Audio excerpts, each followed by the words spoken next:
नामवर कालम निगार व टीवी मेजबान हसन नसार ने लाहौर से 30 किलोमीटर दूर बेलीपुर के नाम से बस्ती बसा रखी है।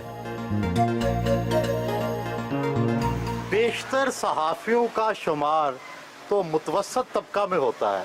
आपको ये जन्नत नमा बेलीपुर बनाने का ख्याल कैसे आया? मैं पर्सनली ये समझता हूँ कि हमें शहरों से निकलना चाहिए। लोग शहरों में घुसते हैं।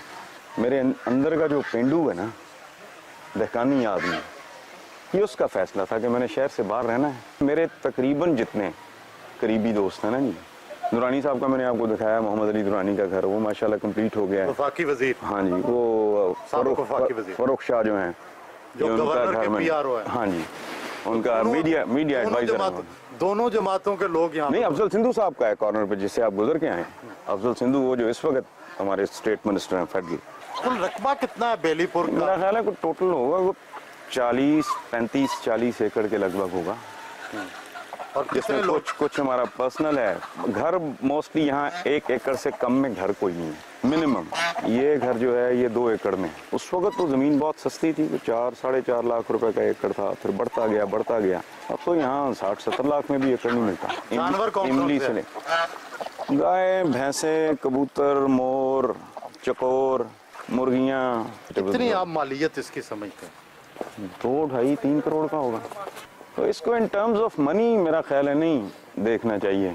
इसको इन टर्म्स ऑफ नेचर आप बंदा देखे ना कि कुदरत के आप नज़दीक तर हैं, ग्रीनरी है, बर्ड्स हैं। और मेरा पैशन है, अय्याशी भी है।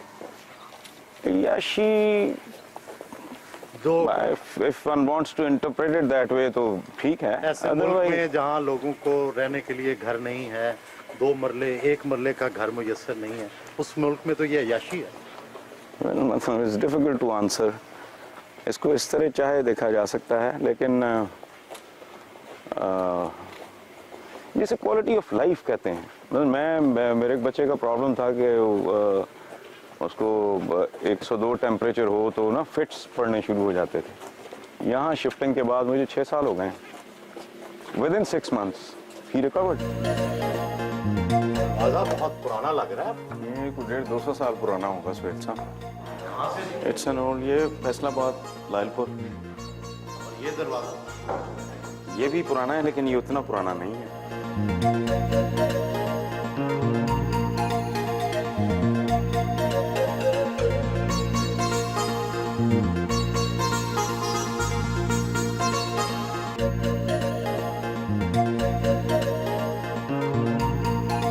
आज के शायर, ड्रामा निगार और कालम निगार हसन निसार ने जिंदगी में उतार चढ़ाव तो बहुत देखे होंगे।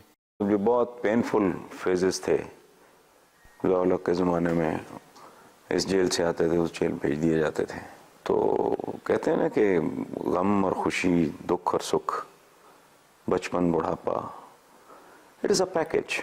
सो मैंने उतार भी एंजॉय किया है, चढ़ाव भी एंजॉय किया है। लायलपुर में परवरिश हुई, तालीम कहाँ हासिल की? I was born in Rawalpindi in 51। मेरी धदियाल की जो साइड है ना, वो बहुत ही पढ़े लिखे लोग, दादा परदादा, शेक्सपियर, मौलाना रूम, इसके हाफिज थे मेरे दादा। तो वो थे, वो सेटल्ड इन मियाँ चन्नू, तो वो मुझे ले गए उधर। फिर साल एक के बाद उन्होंने कहा कि यहाँ एजुकेशन का चूँकि ठीक बंदोबस्त नहीं है, तो I was sent back to Lyallpur. चूँकि इन द मीन टाइम मेरे फादर आ गए थे उधर, ननियाल का भी उधर था घर। So I was sent to school, Pakistan model high school. उसके बाद गवर्नमेंट कॉलेज लायलपुर। उसके बाद गवर्नमेंट कॉलेज से इंटर करने के बाद मैं घर से हर कीमत पर निकलना चाहता था, क्योंकि फादर मेरे बहुत स्ट्रिक्ट आदमी थे, बहुत ही ज़्यादा। मारते थे? नहीं, मारते नहीं, वैसे बहुत ज़्यादा उनकी दहशत थी, बहुत ज़्यादा, बहुत कड़ा किस्म का डिसिप्लिन। इतने बजे उठना है, इतने बजे सोना है, इतने बजे खेलना है, इस तरह का बहुत सख्त डिसिप्लिन था। तो आप उससे बागी हो गए? हाँ, बागी। मैं बेसिकली तबन आवारागर्द आदमी हूँ। सो मैंने पहले फौज में अप्लाई किया। इन द मीन टाइम ये स्कीम अनाउंस हो गई अंडर ग्रेजुएट की, ऑनर्स, 3 साल में ऑनर्स और फिर 1 साल में मास्टर्स। सो इकोनॉमिक्स डिपार्टमेंट में हमने एडमिशन ले लिया एंड आई बिकेम मोर और लेस इंडिपेंडेंट। वो जो फादर का था वो डिसिप्लिन, उससे मैं निकल के न्यू कैंपस के हॉस्टल नंबर 1 में, जिसे बाद में कायदे आजम हॉल का नाम दिया गया। क्या वालिद साहब के डिसिप्लिन की उनके सामने भी खिलाफ वर्जी की? हमेशा मैं डिक्टेशन नहीं लेता। That probably was the only reason I never even thought of a job. मुझे लिखने का काम भी इसीलिए शायद ज़्यादा अच्छा लगा कि इसमें आपका बॉस है सच को होता नहीं, you happen to be your own boss. धनक में कलमकारी से नाम कमाया, फिर फिल्मी शायरी की, निगार खानों में भी गए और जेल की सैर भी की। तबीयत में बेसकूनी है या तकदीर बेरहम रही? नहीं, तकदीर बेरहम नहीं रही। मैं समझता हूँ मैंने ज़िंदगी पे खुदकुश हमला किया था। ज़िंदगी भी बच गई, मैं भी बच गया। एक तरफ संतोष कुमार वो छोटे भाइयों की तरह, बच्चों की तरह ट्रीट करते थे। कहाँ मुनीर न्याजी साहब, उनके साथ बहुत प्यार मोहब्बत का ताल्लुक़ था। कहाँ मिराज खालिद साहब जो हमें प्यार से मुर्शिद कहते थे। सो ये इतनी ज़्यादा डाइवर्सिफिकेशन है, इतना तनव्वुर है ज़िंदगी में, तो इस सब को हासिल करने के लिए इसकी कोई ना कोई कीमत तो देनी पड़ती है ना। पहला सियासी रोमांस जुल्फ़कार अली भुट्टो से किया, फिर ऐसे बरगश्ता हुए कि पीपल्स पार्टी के खिलाफ सख्त लिखना शुरू कर दिया। मैं अब हीरो वर्शिप पे बिलीव नहीं करता। अगर सोच समझ के गहराई और गहराई के साथ सीरत पड़ी हो तो फिर नबी करीम के बाद मैं समझता हूँ कि कोई और कायद कम से कम मुसलमान को तो ज़ेब नहीं देता। पढ़े लिखे हसन निसार को क्या ज़रूरत आन पड़ी थी कि रेडी लगाकर बैठ गए? नहीं, उसमें यह था कि जब घर बार वो किसी मसले पे मेरे फादर ने, अल्लाह उन्हें गरीब की रहमत करे, उन्होंने मेरी वालदा को कहा कि ये इसे समझाओ कि अगर ये अपने प्रिंसिपल्स के तहत ज़िंदगी गुजारना चाहता है तो अपनी दुनिया में अपने प्रिंसिपल्स, मेरे घर में मेरे उसूल। मैंने कहा जी आज के बाद मैं वालिद का दिया हुआ नाम भी इस्तेमाल नहीं करूँगा। Hasan Nisar is not my real name. मेरे वालिद का नाम था मियां निसारुल हक, मेरा नाम है इसरारुल हक। सो थोड़े से पैसे जो मैंने लिए थे उसमें मैं सिर्फ रेडी लगा सकता था। बाद में वालिद साहब से सुलह सफाई हो गई? हाँ, definitely I was very happy. पता नहीं ये लफ्ज़ मुझे इस्तेमाल करना चाहिए कि नहीं। आमरीत, मतलब उनके इर्द गिर्द उनके हुक्म के बगैर कोई चीज़ मुमकिन नहीं थी। आप में भी कुछ ऐसे जरासीम का शायबा है? डेफिनेटली, आपने बिल्कुल ठीक पॉइंट आउट किया।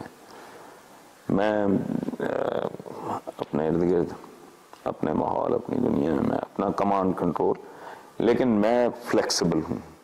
आपको जिंदगी में बहुत बड़ी कामयाबी तो कालम निगारी से मिली, इस तरफ आ कैसे गए? ये हादसा है। मुझे बेनज़ीर भुट्टो साहिबा ने,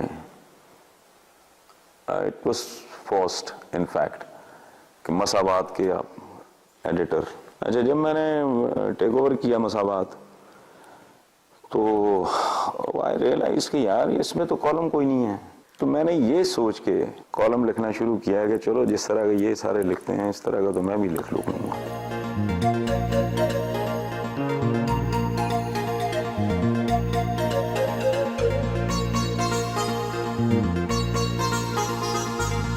अखबार पढ़ना हो या कॉलम लिखना हो तो वो खूबसूरत माहौल में बहुत जल्दी आता है, लेकिन वैसे ही ठीक भी हो जाता है जल्दी।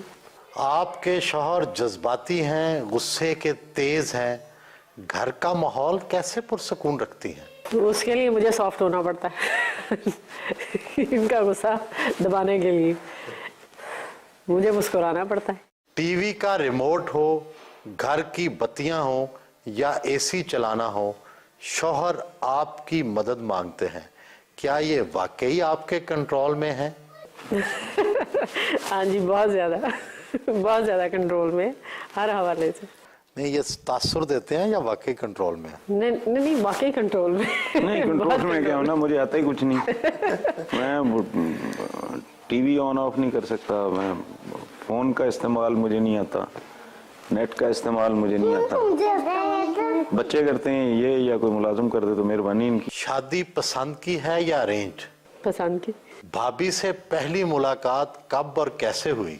वो भी एक बेसिकली हम एक फीचर करना चाह रहे थे कब्रिस्तानों पे, उस सिलसिले में इनका मेरा एक जॉइंट वेंचर हुआ था। वो प्रोजेक्ट तो हमारा बीच में रह गया, दूसरा प्रोजेक्ट शुरू हो गया। दूसरी शादी पहली से भी मुश्किल होती है, हसद के साए तो मंडलाते होंगे। पहली शादी दरअसल मैं समझ रहा हूँ रिहर्सल होती है, दूसरी शादी शादी होती है। ये मर्द का काम है इसे कायम रखना, क्योंकि वो कैप्टन है शिप का। पहली शादी से बच्चों की देखभाल और तालीम और तरबियत की जिम्मेदारी उठाई हुई है? माशाल्लाह they are on their own, बड़े हो गए। हाँ they are grown up, they are on their own. बचपन में भी ये तन्हाई पसंद करते थे, अच्छे से अच्छे दोस्त मिलते थे लेकिन किसी के साथ खेलते नहीं थे, अकेले खेलते थे। शरारती बहुत थे, मोहल्ले के लड़के के पीछे लगे हुए होते थे और ये आगे होते थे, ये सब पीछे होते। जब मैं कहता हूँ आप टॉफी लेके आए तो ये लेके आते हैं, पर कोई उल्टी ले आते हैं। शिकायत किसी बात से नहीं होती हमें। मेरी बर्थडे पर बाबा ने इस दफा मुझे गोल्ड की रिंग गिफ्ट की। तेरे होते जन्म लिया होता, कोई मुझसा न दूसरा होता। सांस लेता तू और मैं जी उठता, काश मक्के की मैं फिजा होता। चांद होता तेरे जमाने का, जो तेरे हुक्म से बटा होता। फरमाइश पर अपनी मशहूर ज़माना नात सुनाई। ग्रीन एकर्स में अपनी बहन गजाला निसार के घर पहुंचे। भाई तो भाई होते हैं ना, लेकिन मेरे लिए इतने स्पेशल है ये। इसकी एक वजह ये भी है कि जब हम छोटे थे तो हम दोनों ने टाइम एक दूसरे के साथ ज़्यादा गुजारा, दोस्ती बहुत ज़्यादा है, लड़ाइयाँ भी बड़ी की हम लोगों ने बचपन में। एक दफ़ा मेरी गर्दन दबा दी थी।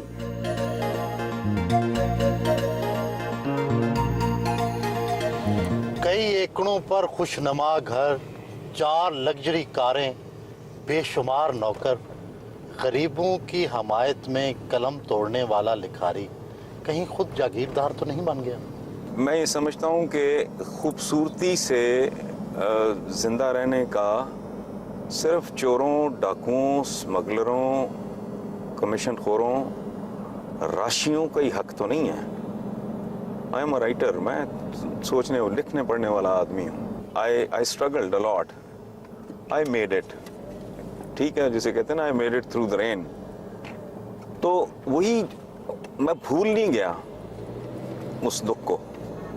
कई हल्के जर्नलिस्टों की आमदनी के हवाले से भी सवालात उठाते हैं। क्या लिखारी और सहाफ़ी अब इस काबिल हो गए हैं कि वो एक मुतमव्वल ज़िंदगी गुजार सकें?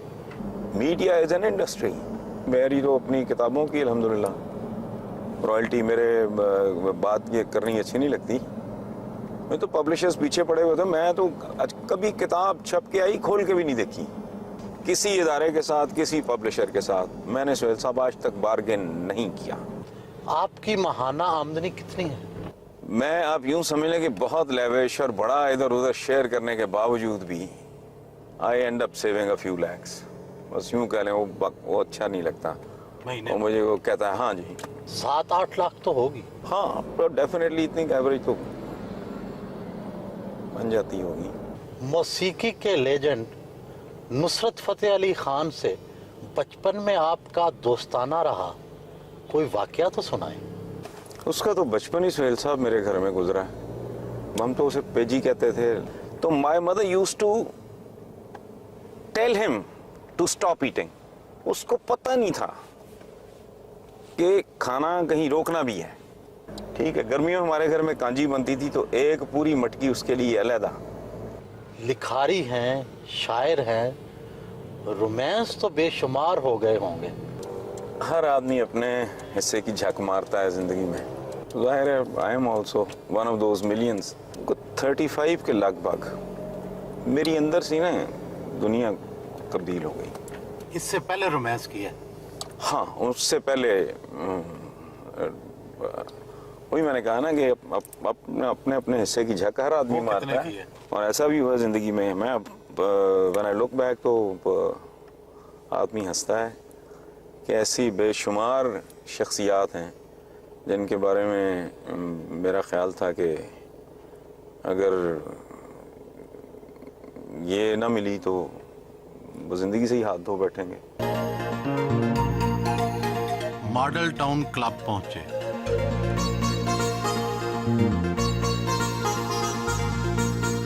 दोस्तों के साथ गपशप उनका मामूल है।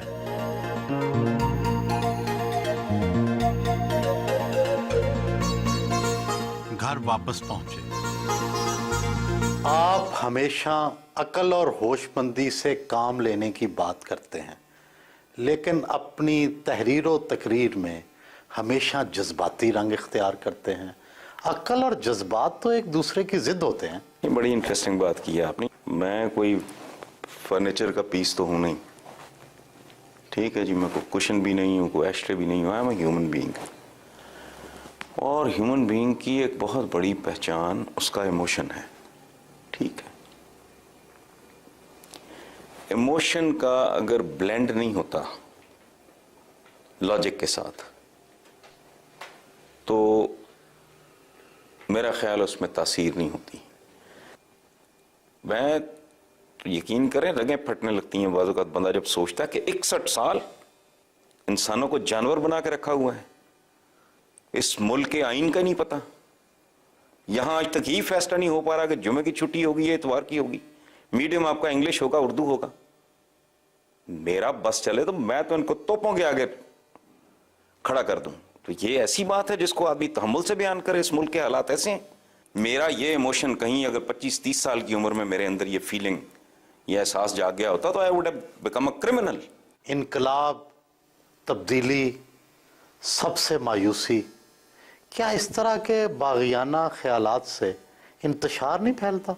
इनकलाब बुनियादी तौर पे नए बदमाश पैदा करने का नाम है, लेकिन इसके बावजूद ये होना चाहिए। कैसे? मखसूस तबके काबस हैं, ये सड़ांध, ये बदबू है, ये गटर है।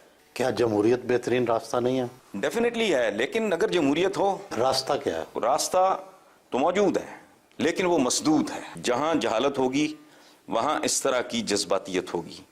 एतराज किया जाता है कि आप अल्फाज की खूबसूरत बंदिशों में अपने वही ख्यालात बार बार दोहराते रहते हैं, ऐसा क्यों? अंदाजे बयां बात बदल देता है, वरना दुनिया में कोई बात नहीं। मैं कॉन्डोलेज़ा राइस के हुस्न पे लिखना शुरू कर दूं, ना इस मुल्क के हालात बदलेंगे, ना इस मुल्क के मौज़ूआत बदलेंगे। कॉलम, फिल्म और ड्रामा निगारी के बाद चौराहा का मेज़बान बनना कैसा लगा? मीडिया के बहुत सारे लोग तो खुद पसंद होते जा रहे हैं। उसमें सुहेल बड़ाई साहब ये है कि it is a good experience. वो जिस तरफ आप इशारा कर रहे हैं ना, खुद पसंदी वगैरह, वो मेरे मिजाज में नहीं है। थैंक यू सर, बहुत मेहरबानी सर। Thank you. Pleasure.